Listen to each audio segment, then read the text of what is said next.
അഞ്ചാമത്തെ അതിഥി.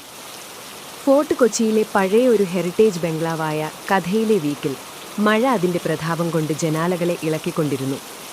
കോളേജ് കാലത്തെ 4 സുഹൃത്തുക്കൾ: അർജുൻ, ഫുഡ് ബ്ലോഗർ; ഭാര്യ നിത്യ, ആർക്കിടെക്ട്; രഞ്ജി, സംഗീതജ്ഞൻ; മീര, ക്രൈം നോവലിസ്റ്റ്, അടുപ്പിനു മുന്നിൽ ഇരിക്കുകയായിരുന്നു.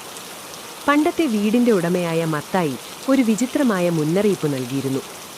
7 മണിക്ക് മുൻപ് വാതിലടയ്ക്കണം, അതിനുശേഷം ആര് മുട്ടിയാലും തുറക്കരുത്. അവരത് ചിരിച്ചു തള്ളി. എന്നാൽ 8 മണിയായപ്പോൾ വൈദ്യുതി മുടങ്ങിയപ്പോൾ ചിരി മാഞ്ഞു തുടങ്ങി. മീര തൻ്റെ പുതിയ നോവലിൻ്റെ കഥ പറയുകയായിരുന്നു. 1940കളിൽ ഇവിടെയുണ്ടായിരുന്ന ഒരു സീരിയൽ കില്ലറെക്കുറിച്ച്. ചിത്രഗുപ്തൻ എന്നായിരുന്നു പേര്. ഇയാൾ ഫോട്ടോ എടുക്കാമെന്ന് പറഞ്ഞ ആളുകളെ വിളിച്ചു വരുത്തി കൊലപ്പെടുത്തുമായിരുന്നത്രേ. പെട്ടെന്ന് ഉച്ചത്തിലുള്ള 3 മുട്ടുകൾ കേട്ടു. തട് തട് തട്. എല്ലാവരും നിശ്ചലരായി. അർജുൻ ഫോൺ നോക്കി. 8:05 PM. മരക്കൊമ്പായിരിക്കും, രഞ്ജി മന്ത്രിച്ചു. വീണ്ടും മുട്ട്, കൂടുതൽ ശക്തിയിൽ. ഒരു ശബ്ദവും കേട്ടു. ഹലോ, പ്ലീസ്, എൻ്റെ ബൈക്ക് സ്കിഡ് ചെയ്തു, എനിക്ക് സഹായം വേണം. അർജുൻ വാതിൽ തുറക്കാൻ പോയി. നിത്യ പിടിച്ചു.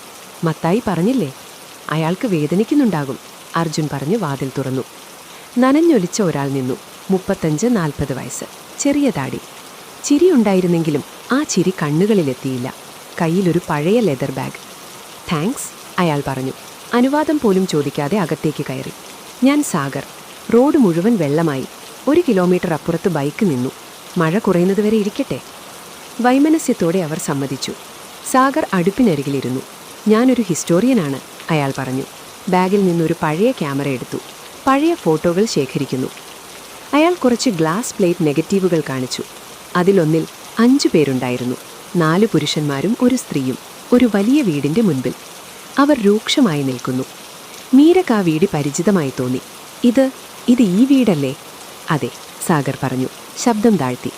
ഇത് ഈ വീട് തന്നെ. പിന്നിൽ ക്യാമറ പിടിച്ചിരിക്കുന്നയാൾ, അതാണ് ചിത്രഗുപ്തൻ. എല്ലാവരുടെയും ശരീരത്തിൽ ഒരു കുളിർ കോരിച്ചാടി. ആളുടെ മുഖം, അതിന് സാഗറിൻ്റെ അതേ ചിരിയായിരുന്നു. ഇതൊക്കെ കഥകളാ, രഞ്ജി പറഞ്ഞു. പക്ഷേ കൈ വിറച്ചു. അതെ, സാഗർ ചോദിച്ചു. അയാൾ കുടുംബങ്ങളുടെയും സുഹൃത്തുക്കളുടെയും ഫോട്ടോ എടുക്കും. പക്ഷേ എല്ലാ ഫോട്ടോയിലും അയാൾ താനും ഉണ്ടാകും. 4 പേരുടെ ഫോട്ടോയിൽ 5-മനായി അയാളുണ്ടാകും. പിന്നെ ആ ഫോട്ടോ എടുത്തതിന് ശേഷം ബാക്കിയുള്ളവർ അപ്രത്യക്ഷരാകും. നിത്യ നിലവിളിച്ചു. അവൾ ബാഗിലേക്ക് ചൂണ്ടി. മറ്റൊരു ഗ്ലാസ് പ്ലേറ്റ് അവിടെ ഉണ്ടായിരുന്നു. അതിൽ അവർ 4 പേരും ഇപ്പോൾ ഇരിക്കുന്നത് പോലെ അടുപ്പിന് മുന്നിലിരിക്കുന്നു. പിന്നിലൊരു 5-മൻ നിഴൽ പോലെ നിൽക്കുന്നു. നീ എപ്പോഴാ ഫോട്ടോ എടുത്തത്? അർജുൻ ചോദിച്ചു. സാഗർ പുഞ്ചിരിച്ചു. ഞാൻ അകത്ത് കടന്ന ഉടനെ. ഇതൊരു പഴയ ശീലമാണ്. എൻ്റെ എല്ലാ ഫോട്ടോകളിലും ഞാനുണ്ടായിരിക്കും. വൈദ്യുതി പൂർണ്ണമായും പോയി. ഇരുട്ടിൽ അടുപ്പിലെ തീ മാത്രം ശേഷിച്ചു.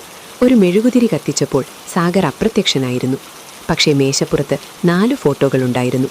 അർജുൻ്റെയും നിത്യയുടെയും രഞ്ജിയുടെയും മീരയുടെയും. അവർ ഭയത്തോടെ പോസ് ചെയ്തിരിക്കുന്നു. ഓരോ ഫോട്ടോയുടെയും പിന്നിൽ ഒരു താടിക്കാരൻ പഴയ ക്യാമറയുമായി നിൽക്കുന്നു. പുറത്ത് മഴ ശക്തമായിക്കൊണ്ടിരുന്നു. വീടിനുള്ളിൽ നിന്ന് ഒരു ക്യാമറ ഷട്ടറിൻ്റെ ശബ്ദം കേട്ടു. Click click click. അവരിപ്പോൾ അതിഥികളല്ല, അവർ വിഷയങ്ങളാണ്. 5-മത്തെ അതിഥി വന്നു കഴിഞ്ഞു, അവൻ്റെ അവസാന ഫോട്ടോ എടുക്കാൻ.